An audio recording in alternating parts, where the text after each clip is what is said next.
Friends, మనం ఇప్పుడు ఆధురి group వెంచర్లో ఉన్నాం. ఇది విజయవాడ హైవేలో ఉంటుంది.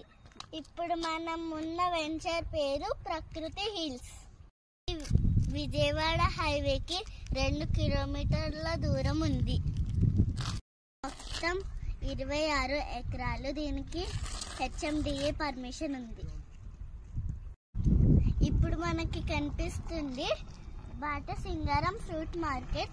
దానికి ఆనుకొని ప్రాజెక్ట్ ఉంటుంది.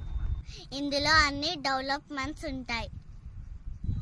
ఇప్పుడు మీరు చూస్తున్నది 40 ఫీట్ రోడ్, ఇది 30 ఫీట్ రోడ్. ఇప్పుడు మీరు చూస్తున్నది వాటర్ కరెక్షన్ పైప్, అది డ్రైనేజ్. అక్కడ మీకు కనిపిస్తుంది ఓవర్ హెడ్ వాటర్ ట్యాంక్. దాంతో పాటు మీరు అండర్ గ్రౌండ్ ఎలక్ట్రిసిటీ కూడా చూడొచ్చు. ఇందులో మీరు ఇన్వెస్ట్మెంట్ చేయాలనుకుంటే ఈ నెంబర్కి కాల్ చేయండి. ఆధురి గ్రూప్, అమ్మ లాంటి నమ్మకం, నాన్న లాంటి భరోసా.